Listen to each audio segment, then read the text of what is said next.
Minha melhor amiga me abraçou no meu aniversário e sussurrou: "Sinto muito que ele tenha escolhido você. Mas não se preocupe, ele sempre volta pra mim quando precisa." Acordei no meu aniversário com uma sensação estranha. Não era tristeza nem ansiedade, só aquela impressão de que algo estava por acontecer. Rodrigo me deu parabéns com um beijo apressado antes de sair para o trabalho, dizendo que à noite faríamos algo só nós dois. Eu aceitei, meio desconfiada, já que ele andava distante nas últimas semanas. Mas preferi não estragar o dia com paranoias. Durante a manhã, recebi mensagens fofas de amigos, alguns telefonemas, e até uma ligação da minha mãe, Simone, que apesar de longe, sempre me fazia sentir importante. O que eu não esperava era que Karina, minha melhor amiga desde os 13 anos, aparecesse na hora do almoço com um sorriso enorme e um balão ridículo de unicórnio. Ela me puxou pela mão e disse que o dia estava só começando. Passei o resto da tarde com ela. Fomos ao salão, fizemos as unhas, rimos de coisas antigas, e ela insistiu para eu usar um vestido vermelho que nunca tive coragem de usar.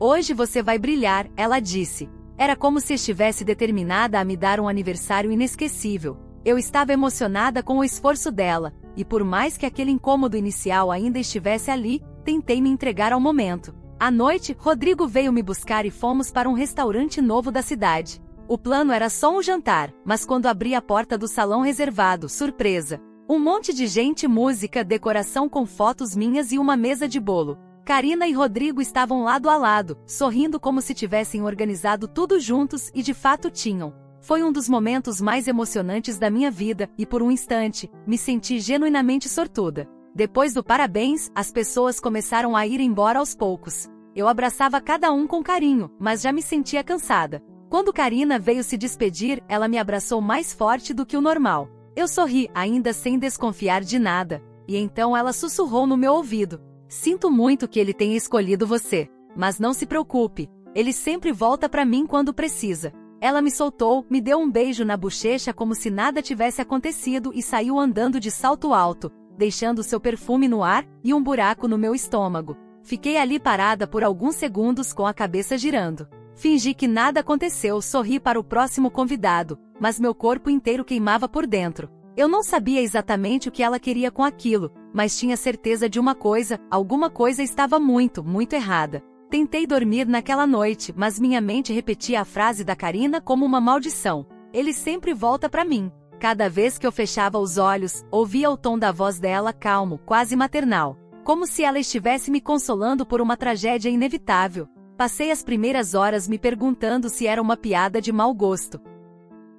Karina sempre foi sarcástica, e às vezes exagerava nas provocações. Mas tinha algo naquele sussurro, a frieza, o tempo escolhido, o olhar que ela me lançou depois que deixava claro: não foi brincadeira. Rodrigo dormia tranquilo ao meu lado. Não demonstrava peso na consciência, nenhum vestígio de culpa. O que só me deixava mais inquieta. Será que ele sabia o que ela me disse? Ou pior, será que ele concordava em silêncio? Nos dias seguintes, mantive o jogo de cena. Fingi que nada tinha mudado. Beijei Rodrigo de manhã, respondi às mensagens de Karina com emojis, fui trabalhar normalmente. Mas por dentro, tudo estava em alerta. Minha mente virou um campo de escavação.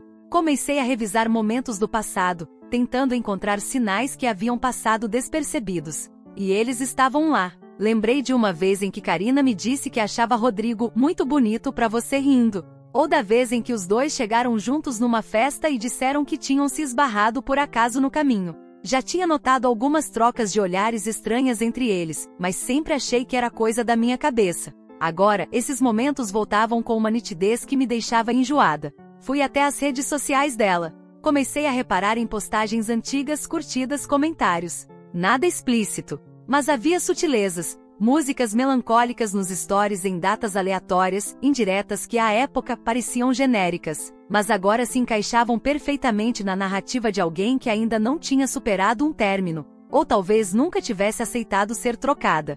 Naquela semana, comecei a prestar mais atenção em Rodrigo. Peguei ele sorrindo enquanto digitava, mas quando me aproximei, bloqueou a tela. Outra vez, saiu para resolver algo do trabalho à noite, coisa que ele nunca fazia. E no fim de semana, recusou um convite meu para um passeio, alegando estar cansado, mas apareceu marcado numa foto no bar com os amigos. Nada era definitivo, ainda não tinha provas, mas tinha o suficiente para saber que não era loucura. A frase da Karina tinha sido um aviso, ou uma provocação.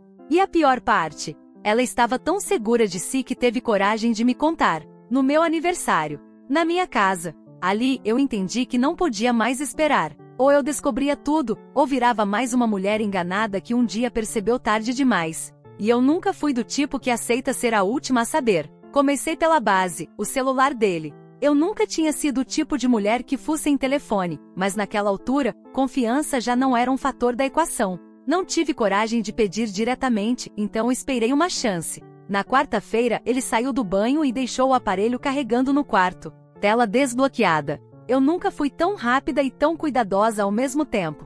Comecei pelas mensagens. Nada com a Karina, ou melhor, nada recente. Havia um histórico antigo limpo demais.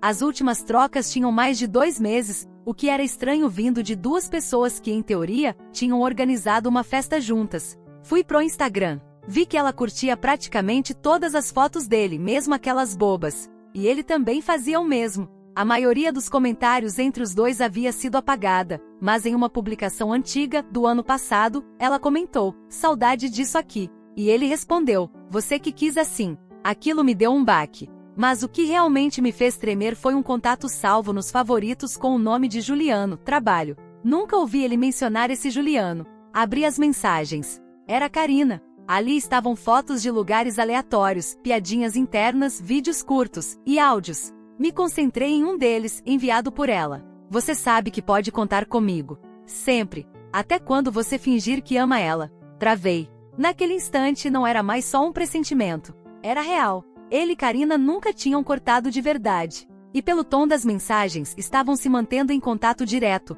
mas escondido, como se compartilhassem um segredo valioso demais para deixar exposto. Mas eu ainda precisava de mais. Aquilo mostrava que havia algo, mas não dizia o que exatamente. Nem quando começou. E principalmente não dizia se ainda estava acontecendo de forma física ou só emocional. Então comecei a montar uma linha do tempo. Peguei fotos antigas, datas de eventos, viagens, conversas salvas com ela. Um padrão surgiu. Várias vezes em que ela disse estar ocupada demais para sair comigo, batiam com momentos em que Rodrigo também estava trabalhando até tarde. Até viagens que ele fez a trabalho coincidiam com cidades onde ela, coincidentemente, também visitava parentes. Era como montar um quebra-cabeça invertido. Quanto mais peças eu juntava, mais nítido ficava o tamanho da traição. Mas eu não queria confrontar. Ainda não. Eles tinham brincado com minha confiança, escondido coisas na minha frente e me feito de idiota. Eu ia devolver cada detalhe, mas do meu jeito. E quando tudo terminasse, eles iam se perguntar onde foi que perderam o controle. Decidi que a minha vingança não seria barulhenta. Gritar, chorar, terminar tudo aos berros, isso era o que eles esperavam. Eu queria algo diferente. Queria que se destruíssem sozinhos. Queria sair da história limpa, em silêncio, como quem some da vida de alguém sem dar chance de explicação. A primeira parte do plano era simples, dar corda. Aproximei-me de Karina como se nada tivesse acontecido. Mandei mensagem dizendo que queria marcar um café só entre a gente, que estava com saudade. Ela mordeu a isca de primeira. Respondeu toda animada, como se não tivesse sussurrado veneno no meu ouvido dias antes. Fomos a uma cafeteria no fim de semana. Ali eu testei limites. Perguntei coisas como, você acha que o Rodrigo me ama mesmo? E ela, claro, escorregava em frases ambíguas. Você sabe como ele é, complicado, disse. Fingia empatia, mas os olhos dela entregavam satisfação.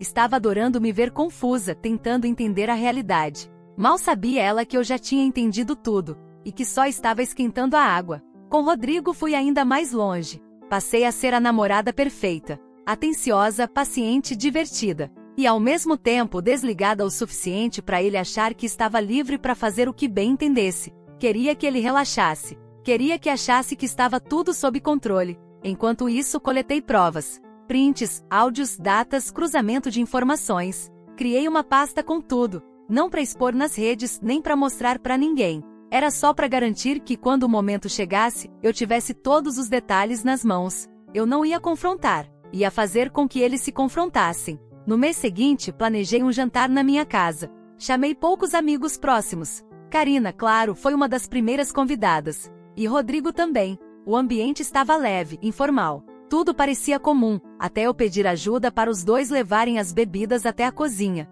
Deixei os dois sozinhos por alguns minutos. Eles acharam que era acaso. No dia seguinte, mandei uma mensagem para cada um. Nada agressivo. Só uma pergunta simples. Você sente culpa por alguma coisa que aconteceu ontem? O silêncio que veio depois confirmou tudo. Nenhum dos dois respondeu. Mas eu sabia que se falaram naquela noite, e se falaram, se tocaram. Eles estariam paranoicos, se perguntando se eu tinha visto, ouvido ou percebido algo. E mesmo que nada tivesse acontecido, só a dúvida já plantava discórdia. Eles iam começar a se vigiar, a se questionar, a duvidar um do outro. E eu só precisava esperar, porque duas pessoas que constroem uma relação em cima da mentira, sempre acabam se destruindo. Nos dias seguintes ao jantar, os dois começaram a mudar. Rodrigo ficou mais calado, ansioso. Me perguntava o tempo todo se eu estava bem, como se esperasse que eu explodisse a qualquer momento. Já Karina, que costumava mandar mensagens quase todos os dias, sumiu por uma semana inteira. Quando reapareceu, veio com um oi, tá tudo bem entre a gente, como se precisasse confirmar que ainda tinha algum controle sobre mim. A armadilha estava funcionando. Aquela única pergunta, você sente culpa por alguma coisa que aconteceu ontem? Tinha plantado uma rachadura entre eles. Uma dúvida silenciosa que crescia cada vez mais. Eles estavam tensos, desconfiados, vulneráveis. Eu percebia nos olhares, nos silêncios, nas frases interrompidas. E quanto mais eles tentavam disfarçar, mais expunham o medo de terem sido descobertos. A cereja do bolo veio sem esforço algum. Rodrigo esqueceu o e-mail dele aberto no meu notebook. Uma falha boba, mas bastou um clique para que eu encontrasse uma troca recente de mensagens com Karina. Eles falavam em se afastar um tempo e em não deixar ela perceber, como se isso ainda fizesse diferença. Uma frase dele me chamou a atenção. A Dani tá estranha. Acho que ela sabe de algo. Melhor não forçar agora. Ler meu nome daquele jeito, como se eu fosse uma ameaça e não a namorada dele, me fez sorrir. Eles estavam encurralados e nem sabiam por quê. Foi então que escrevi uma carta. Deixei impressa com a data do nosso aniversário no topo. Nela, descreve tudo o que eu sabia. Os encontros escondidos, as mensagens disfarçadas, os detalhes que eles esqueceram de apagar. Terminei dizendo que não precisava de uma confissão, porque a dúvida já estava corroendo os dois por dentro, e que a melhor vingança era deixá-los sozinhos com a própria culpa. Coloquei a carta dentro de um envelope e deixei em cima da cama. Junto, deixei o chaveiro que ele me deu no primeiro mês de namoro, e uma cópia da foto em que estávamos nós três juntos, eu sorrindo, sem saber que os dois do meu lado já estavam contra mim. Saí de casa sem fazer barulho. Apaguei meu histórico de conversas com os dois, deixei o celular no modo silencioso e fui para casa da Vanessa, uma amiga que sempre esteve ali, quieta, verdadeira, e que viu tudo sem julgar.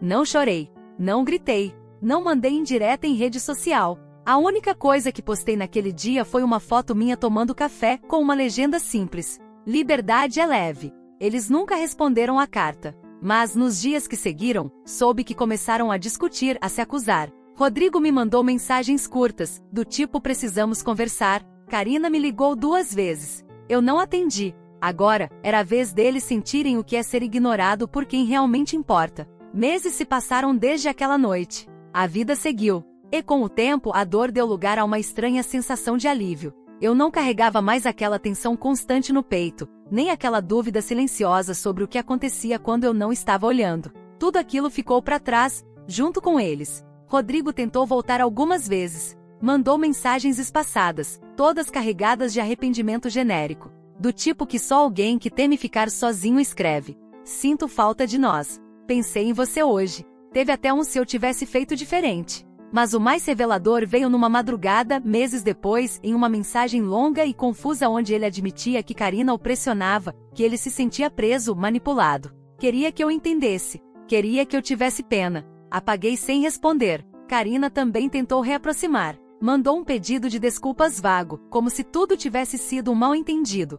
Disse que estava em um momento difícil, que agiu por carência, que jamais quis me machucar de verdade. Pediu para a gente sentar e conversar como adultas. Mas tudo que eu li ali era desespero. Medo de perder o controle. Medo de não ser perdoada. Ignorei. Aprendi que nem toda ferida precisa de remédio. Algumas precisam cicatrizar abertas à vista, para que a gente nunca esqueça de onde veio. Vanessa se tornou uma presença constante na minha vida.